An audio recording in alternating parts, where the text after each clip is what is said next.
What up, fam? Chief X. I'm bringing some common sense science. So, real brief, I just wanted to have a little chit chat. I'm just sitting here doing a little study and research on different cultures. Right here, these are what is considered South. I'm sorry, North Sudanese people. Okay, so what I'm about to do is talk about the differences briefly between North Sudan and South Sudan. North and South Sudan is separate, if you guys didn't know. They're different countries now. So we're going to talk about South Sudan, North Sudan, and Egypt because they're, in general, all different people ethnically, okay, and genetically. So let's just take a look at how they look in North Sudan. They're Muslims. They speak Arab. Okay? Excuse me, they speak Arabic. So a lot of times you'll notice that a lot of North Sudanese, these type, are a little mixed with Arabs. A lot of times you'll see them with a little bit of like a loose curly hair. They're a little lighter than the South Sudanese. Islam is prevalent in North Sudanese people, just like the Egyptian culture, Arabs and Berbers. Okay, so this is what North Sudanese look like.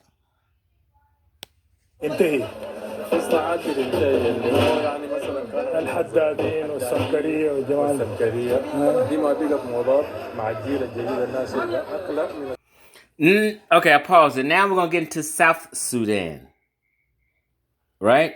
I always thought that the world's tallest people were in Holland and Latvia. And then I came to the country of South Sudan and I can't even touch the top of their heads.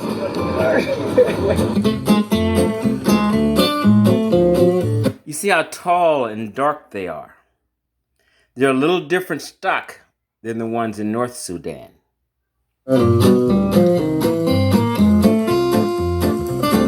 South Sudan, as you can see, is a land of the tall and dark. That's first thing you're gonna see when you first come to South Sudan, and I love it. I love my height, and being here makes me love it and makes me embrace who I am and how tall I am. So your friends and family the same height as you, the girls? I'm actually short, believe me, but my brothers are way taller than me. Okay, so just for reference, you filming? She's the shortest one, and look at this. Like, you're like one in my family. No. Yeah. Okay. The majority of the country's 13 million people belong to the Dinka tribe, who inhabit the banks of the Nile and have some of the most stunning physical features you'll ever see. They're extremely slim and tall, almost all of them, with both men and women averaging well over 6 feet tall. I feel like I'm an NBA locker room right now. My neck. Okay, pause. So they're a different look, right? Now let's go to Egypt. I had paused, but I'm unpausing just so you can get an understanding. Eurasia. Sometimes I use the term Eurasia. From a geographic standpoint, the term Eurasia is typically used in reference to the supercontinent, a portmanteau or combination of the words Europe and Asia, which actually makes a whole lot of sense considering the term continent is extremely inconsistent to say the least, since the continents... So, what the pictures he showed us what a Eurasian look. I paused it so I don't know if anybody heard me. So the picture he showed was of Eurasian type. Let me pause again. Significant capacity. However, nowadays in English vernacular, the term Eurasian is most commonly used to describe those of mixed European and Asian descent, usually more specifically in reference to East and Southeast Asians, as that is the most common. Iran. Now I'm going to play a little brief clip of what he says because it's important to understand when we're talking about North Africa, the Middle East, the Levant. Basically, the people who made up ancient Egypt. Okay, just listen to this so you can get an understanding. This is probably going to be one of the most complicated and nuanced questions regarding race that I've ever raised on this channel, and that is, what race are people from the Middle East and North Africa? Now, normally I describe the Middle East proper as all of the land east of Europe, south of Russia, west of South Asia, and north of Africa. So it would include all of the Arabian Peninsula, Iran, Turkey, the Levant, and the Caucasus Mountain region. The Levant, the Caucasus Mountain region. So when you get a hodgepodge of them, sometimes people use the term Eurasian. So when I made my video the other day and I said ancient Egypt and the pyramid builders are mixed, mainly I use Berber as a blanket term, okay? But the ancient Egyptians is a mix of Eurasians, Berbers, and Arab type from the Levant, the Middle East. This would made up North Egypt. I didn't say South Egypt. South Egypt, then we would have to talk about North Sudan when they get darker. Okay? So you have to put this logic together in your head. Hold on. And this would include Afghanistan, the western half of Pakistan, Tajikistan, and pretty much all of North Africa. The people from... Now, let me just back this up real quick, y'all. Region. However, the region of the greater Middle East that all have ethnic, cultural, and geographic traits in common with each other can be extended. Ethnic, geographic, they have traits with each other. They're similar. They're related genetically. Okay, some may have more European than others. Some in North Egypt may have some sub-Saharan, you know what I mean? But just listen. Much further than this. And this would include Afghanistan, the western... There we go, I wanted to pause right there. So this is like a map I showed the other day of North Africa. Us African Americans are sub-Saharan African, meaning below the Sahara Desert. Sub-Saharan. And we're from West and Central Africa. We're not from North Africa. North Africa is made up of Eurasian and Berber types and Arabs, and always has for 10,000 plus years. The pyramid builders are who he's talking about. They're not us. They weren't Nubians. Okay? When I say Nubian, just think of Sudan. Okay? Bear with me. Okay, I paused it. I unpaused it. Now he's just going to talk about a group of people who are similar and related. And this is how they couch them. Confusing, I know. But now that we got that out of the way, it's important to note that the greater Middle East has hundreds of different ethnic groups from many different macro ethnicities.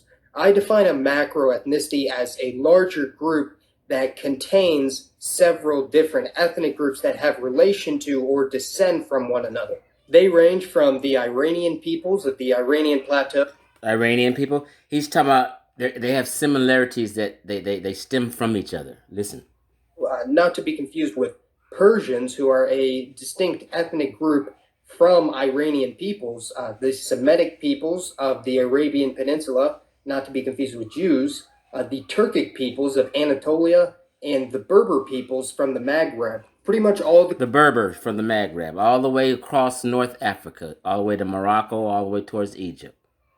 These people are all similar, Berber, Arab, whatever you want to call them.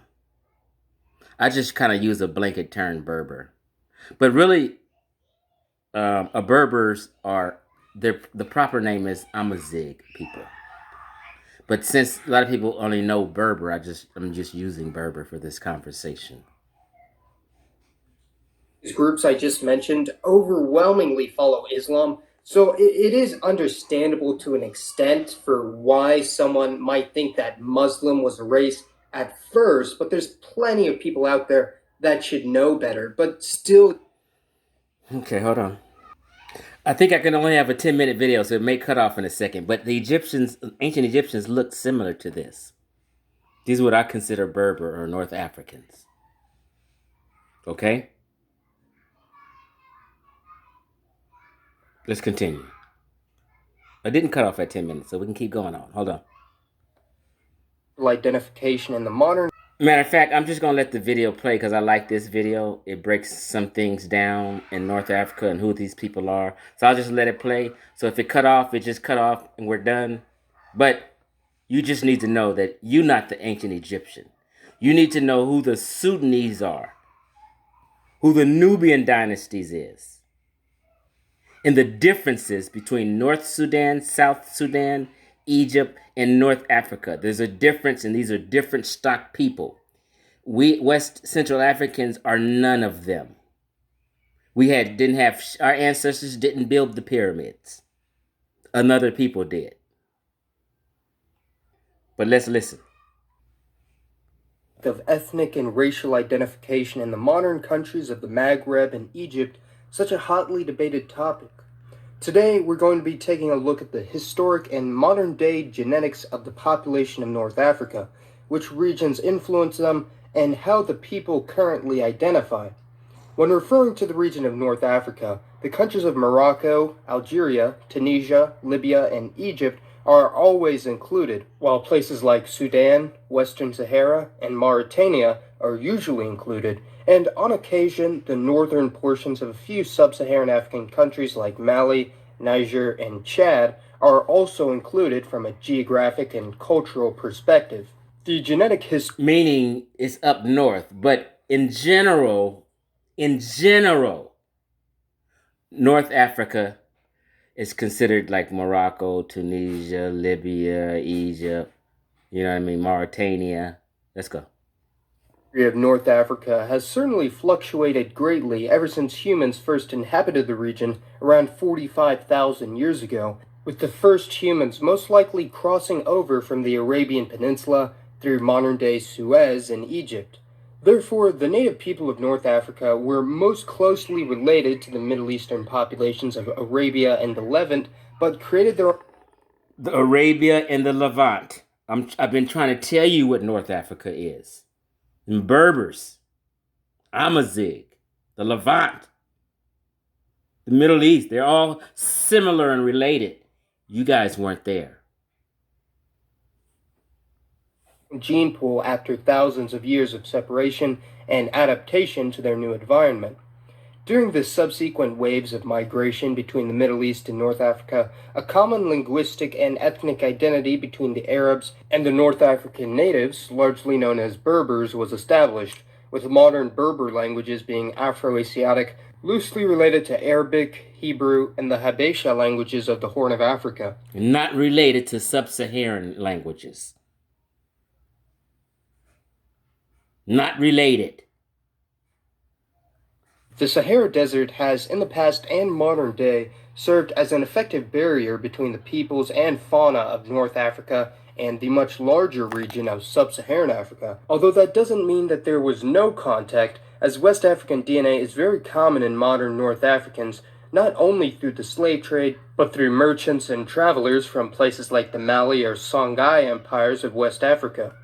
As most people know, the entirety of the Mediterranean region of North Africa was annexed by the Roman Empire from early on. So let me clarify that. Like when you look at Berber genetics, DNA, I think it's something to the because some of the North African countries' proximity to sub-Saharan Africa and West Africa.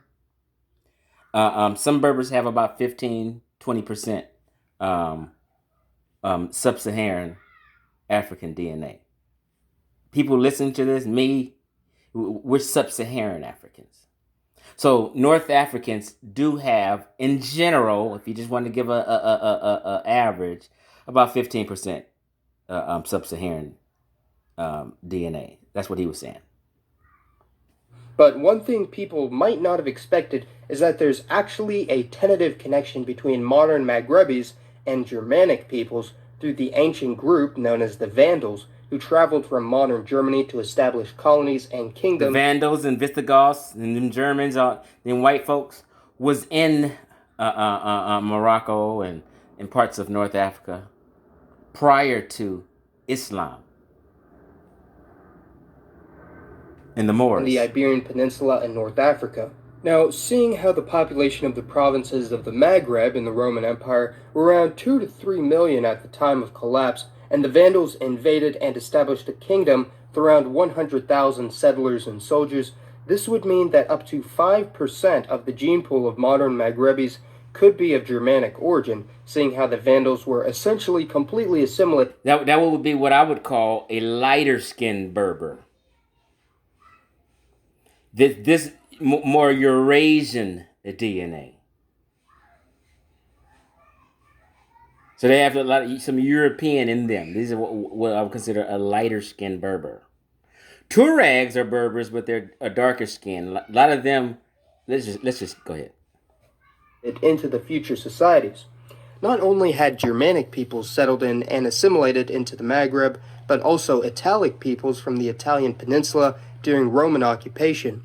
These Latin-speaking peoples established their own language and culture in the Maghreb and actually had the beginnings of a Latin-based language similar to Spanish or Italian, and the European influence can greatly be seen in the region, especially places like Tunisia, where up to 5 or 10% of the gene pool is of early Latin origin. Ancient Greece and Egypt have been strongly connected culturally for thousands of years, and although the modern-day countries of Greece and Egypt might not have much in common in any major capacity, it's easy to see the relationship between the two from a historic perspective by looking at architecture and place names like Alexandria or Thebes.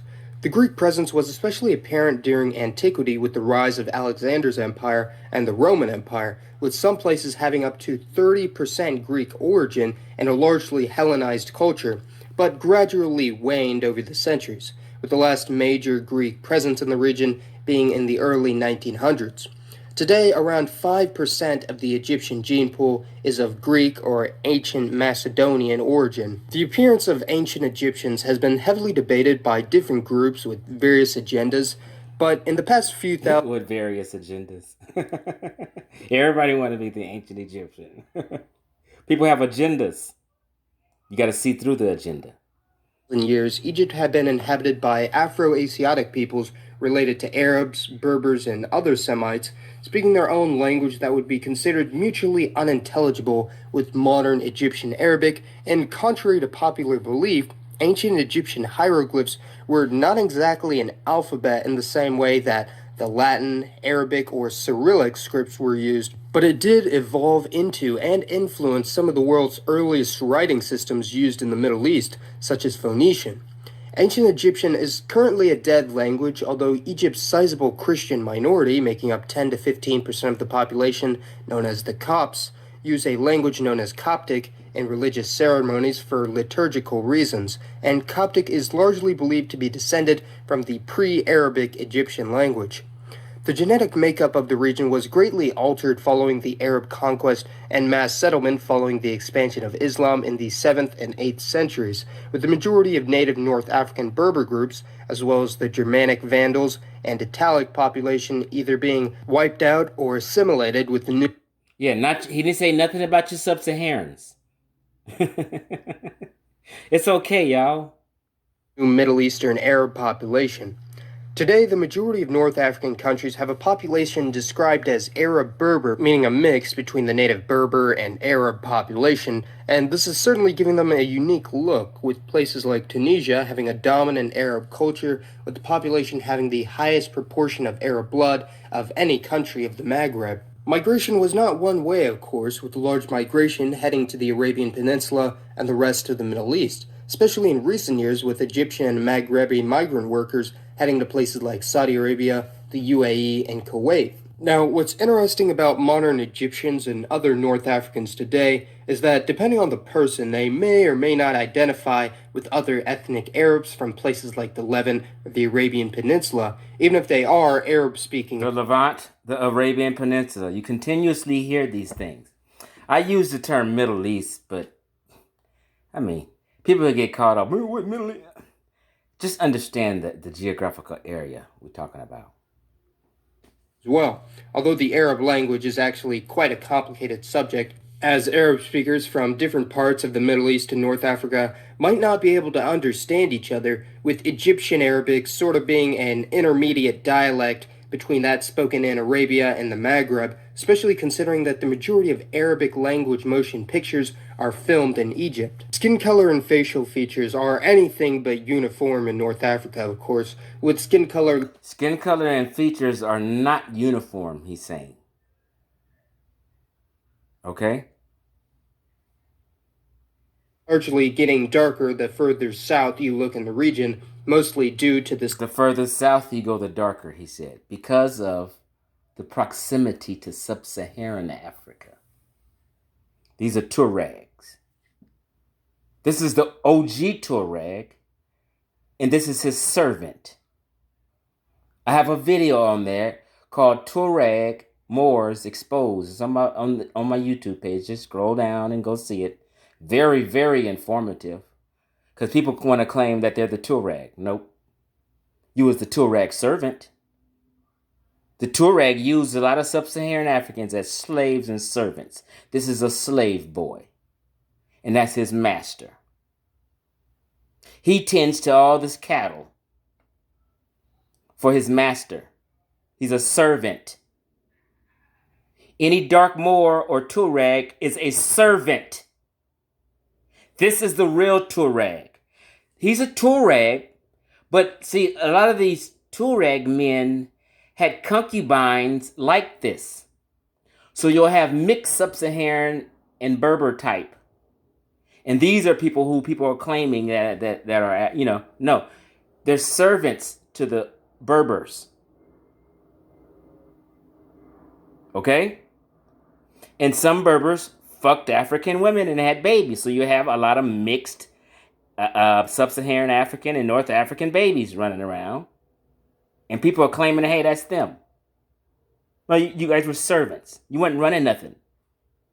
Sub-Saharan African blood and environmental adaptations to the hot, sunny climate. The native people of North Africa are known as Berbers, and as mentioned earlier, there are also an Afro-Asiatic people group distantly related to Arabs, but their phenotype can vary to include people of all skin colors. Some Berber groups, like the Tuaregs of southern Algeria and northern Mali and Niger, are very dark in appearance, being the most southern group, and they're dark in appearance because most of them have always been in the Sahara Desert. They like gangsters of the Sahara Desert. They'll roll up on you coming through this. They was controlling trade and all kind of shit. Okay? So, he's not what we would consider a black man. He has a little mix and he's melanated because of the desert that they dwell in. Other groups, like the Kabyles of northern Algeria, are very fair, with a significant proportion having light eyes or hair, with many even being able to pass for European. There's been a large effort in recent years, especially in the Maghrebi countries of Morocco and Algeria, to reclaim their native North African Berber identity, and even many of Arab Berber descent are beginning to create a new Maghrebi identity for themselves. One of the more recent events to influence the North African gene pool was the rise of the Ottoman Empire in the 14th century, when ethnic Turks from the Anatolia region migrated in large numbers during the Ottoman occupation in North African countries.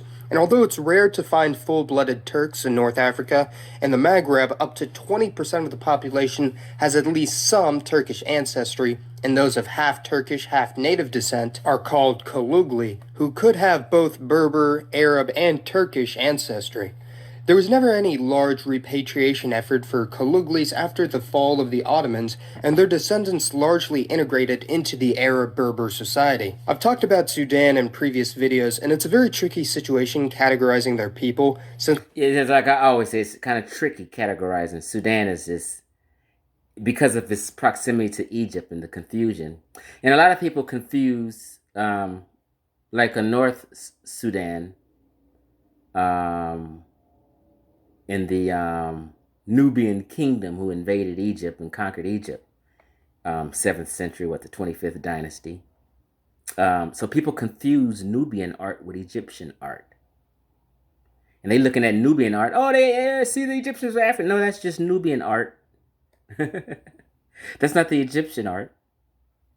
But people will it can be a 3,000 year span. In over 3,000 years, people are focused on 2 statues out of a whole 3,000 years. Oh, look at this statue. That's me. Stop it. The racial situation of Sudan is anything but homogeneous. The original people groups of Sudan were actually of Nilo-Saharan origin, mostly known as the Nubians, similar to the people of modern South Sudan, and it wasn't until the Islamic Arab invasion and conquest from the north that Sudan... Now, these is mixed Arabs and Sudanese babies, basically. That's what these are. Some mulattoes. So, I'm sure in Egypt you had some mixed babies like this. Some North Africans and Sudanese babies. Only along the Nile. Because they can go up and down Egypt to Sudan, up and down the Nile. So, they were fucking with each other. But there's a distinction between the Egyptian and the Nubian. They were different people. The Egyptians were North Africans.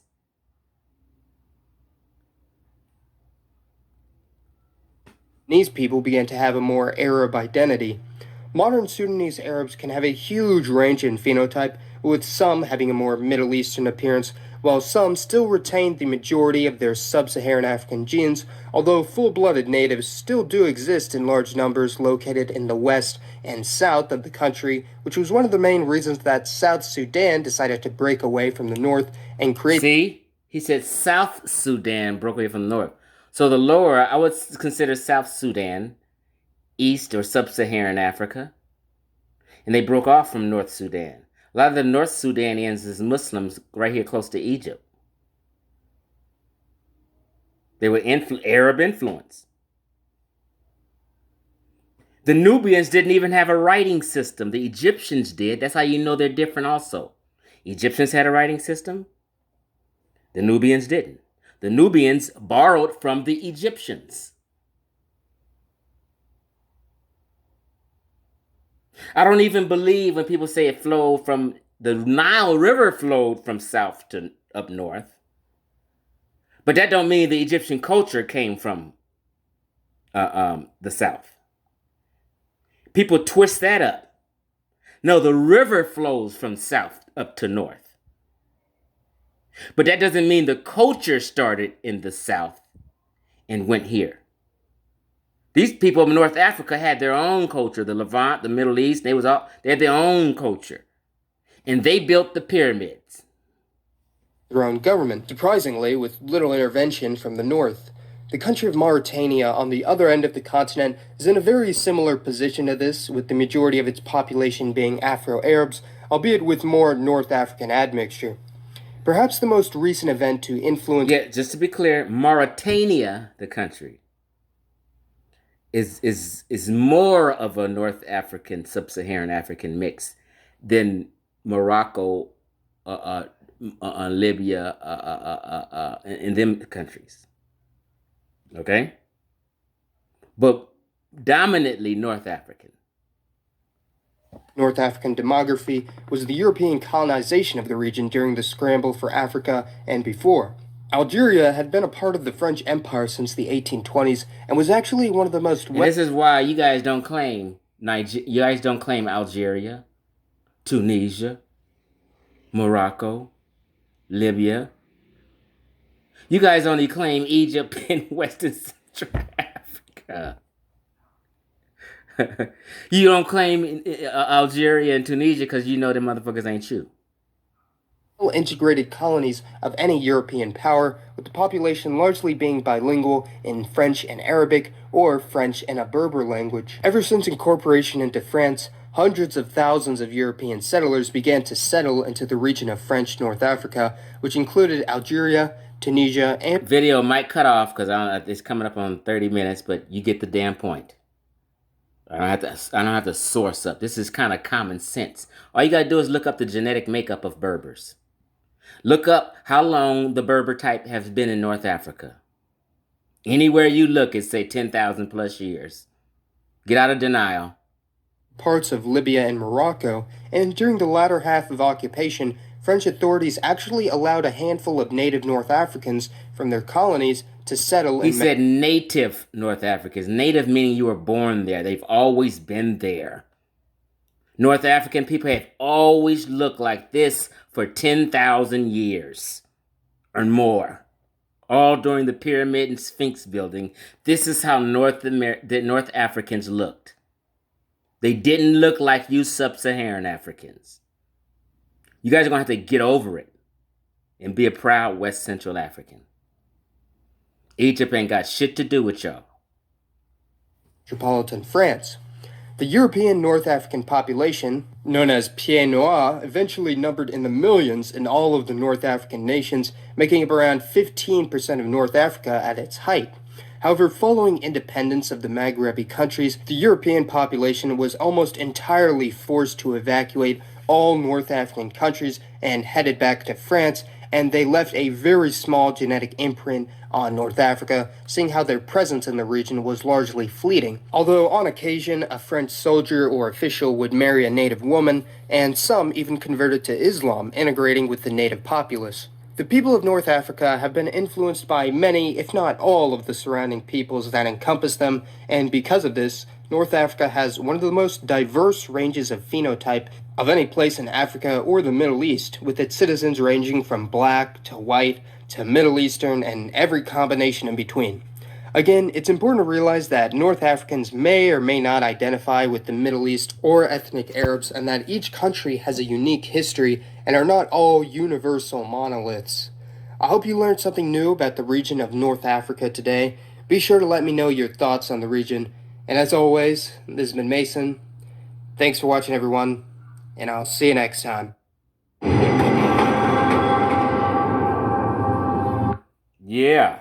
So that's the story, y'all. So I like this guy. Let me just click on his channel so people can see. Mastermind.